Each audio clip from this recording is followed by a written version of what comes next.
천수천왕 관세음보살이라고도 불리는 관음보살은 이 세상 중생의 아픈 소리를 온몸으로 듣는 존재입니다. 이런저런 모습으로 나타나 깨달음을 열망하는 사람들을 시험하기도 하지요. 미련이 지은 삼국유사에는 관음보살과 관련하여 다음과 같은 이야기가 전합니다.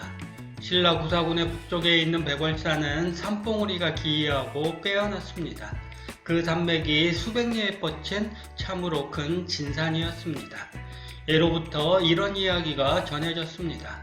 당나라 황제가 일찍이 못을 하나 팠는데 매월 보름 전날이 되면 달빛이 밝아지며 못 가운데에 산이 나타났습니다. 그 산에는 사자처럼 생긴 바위가 있어 그 그림자가 꽃 사이에 은은히 비쳐 드러났습니다. 황제는 화공에게 이곳의 형상을 그리게 했고 신하들을 두루 보내 이 산을 찾게 했습니다. 한 사자가 해동 백월산에 이르러 살피니 화공이 그린 그림과 같았습니다. 하지만 그것을 확증할 수 없어 사자는 신 한 짝을 산 꼭대기에 걸어놓고 당나라로 돌아와 황제에게 상황을 보고했습니다.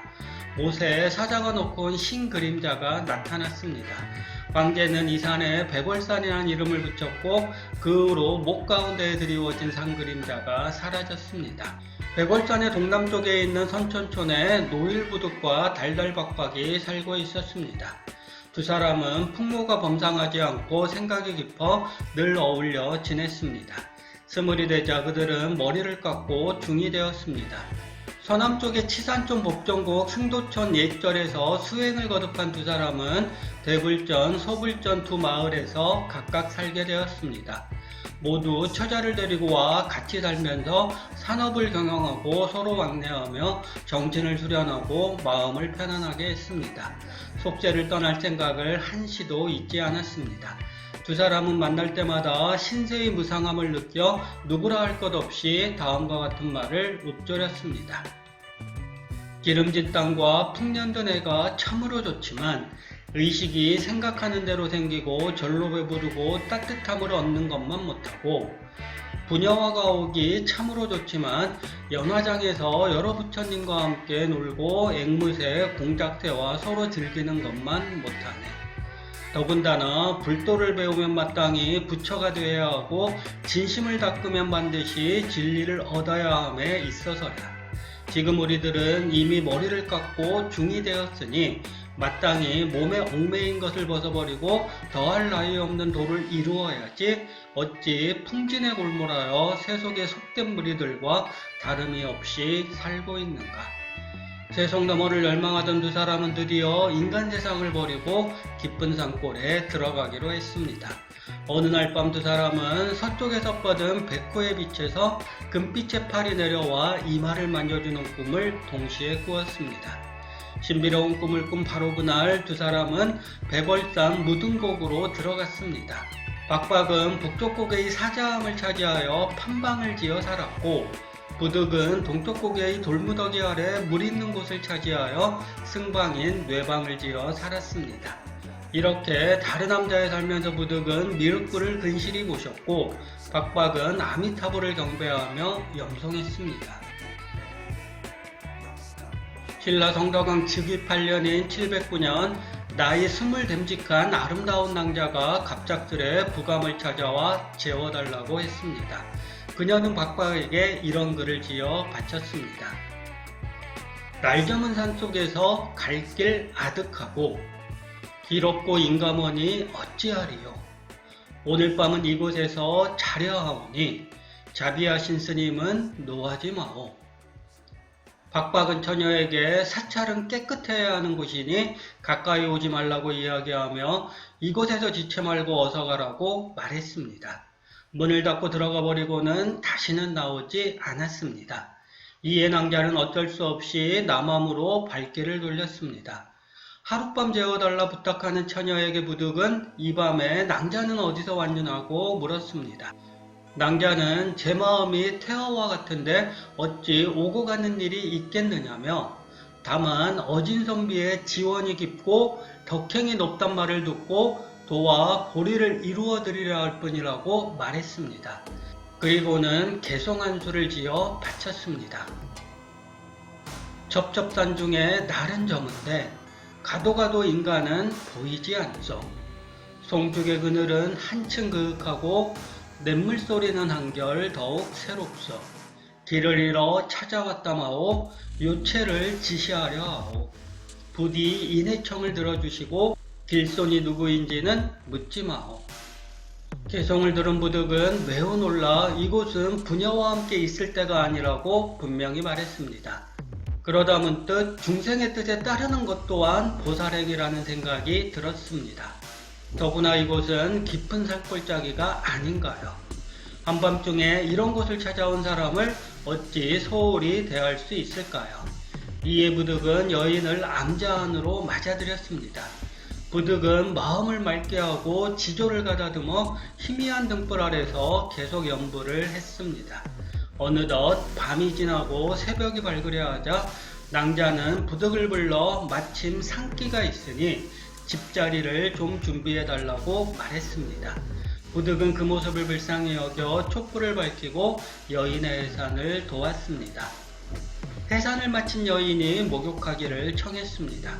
부득은 마음속에 부끄러움과 두려움이 들끓었으나 중생을 불쌍히 여기는 마음으로 목욕통을 준비해 낭자가 목욕하는 일을 도왔습니다. 얼마나 지났을까요? 통 속의 물에서 짙은 향기가 풍겨나왔고 목욕물은 금빛으로 변해 반짝였습니다. 여기서 목욕하라는 낭자의 말을 따라 부득은 목욕통에 들어갔는데 문득 정신이 상쾌해지고 살결이 금빛으로 변하는 것이었습니다.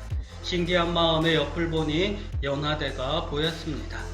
낭자는 부득을 그곳에 앉히고는 자기는 대사의 대보리를 이루어주려고 온 관음보살이라고 말했습니다.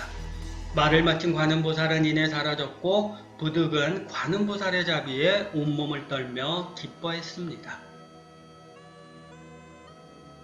관음보살의 현신인 낭자를 내쫓은 박박은 자기와 달리 부득은 반드시 개를 더럽혔을 것이라며 가서 비웃어 주리라고 다짐했습니다. 부득이 사는 곳에 간 박박은 깜짝 놀랐습니다. 미륵돈상이 된 부득이 연화대에 앉아 광채를 냈소니 때 금빛 몸이 환하게 빛나고 있었습니다. 박박은 저도 모르게 머리를 숙이고 예를 갖추었습니다. 개를 더럽혔으리라 생각한 부득은 어떻게 이런 존귀한 존재가 된 것일까요? 박박은 부득에게 이렇게 된 연유를 물었고 부득은 하나도 빠짐없이 관음보살의 현신으로 나타난 낭자 이야기를 들려주었습니다. 박박이 내친 바로 그 여인이 부득의 깨달음을 도운 것이었습니다. 박박은 깊은 한숨을 내쉴 수밖에 없었습니다. 마음의 장애가 너무 겹쳐 부처님을 만나고서도 도리어 만나지 못한 게 되었다고 탄식하며 박박은 부디 옛날의 교본을 잊지 말고 자기 또한 깨달을 수 있도록 도와달라고 말했습니다. 부득은 아직 금물이 남아있으니 통에 들어가 목욕하라고 일렀습니다. 이에 박박은 무량수불이 되었습니다. 두 부처가 마주 앉아 있다는 소문을 듣고 마을 사람들이 다투어 몰려왔습니다. 사람들은 두 부처님을 우러러보며 드물고 드문 일이 이 땅에서 일어났다고 칭송했습니다. 두 부처는 마을 사람들을 위해 불법의 핵심을 설명하고는 구름을 타고 저 멀리 사라졌습니다. 삼국유사를 지은 이련은 세 편의 시로 관음보살과 노일부득 달랄박박을 기립니다. 먼저 부감에 사는 박박을 기리는 시입니다. 푸른빛 바위 위에 문을 두드려 날 저문데 찾아오니 그 누구인고 가까운 남암으로 찾아가시지 이곳에 푸른 있긴 밟지 마시라. 다음은 남암에 사는 부득을 기리는 시입니다. 산골에 날 저문데 어디로 가리 남창의 자리 있소 머물고 가고 늦은 밤에 백팔염주 부지런히 새니 길손이 시끄러워 잠 못 잘까 두렵소. 마지막으로 부득과 박박을 깨달음의 길로 인도한 관음보살을 기리는 시입니다. 솔곤을 심리해 길을 헤매어 시험하려 밤중에 승방으로 오셔서 새통에 목욕 끝나 날 재려 할 때 두 아이를 낳고서 서쪽으로 갔구나. 관음보살은 아픈 중생들의 마음을 어루만집니다. 중생이 아프면 관음보살도 아픕니다. 중생이 아프지 않아야 관음보살 또한 아프지 않습니다. 이런 관음보살이 낭자로 변신해 달달박박과 노일부득 앞에 나타납니다.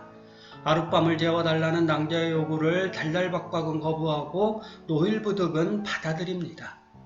달달박박은 계율을 지킨다는 명분으로 여인을 내쫓았고 노일부득은 가여운 여인을 집안으로 들이는 보시를 베풀었습니다.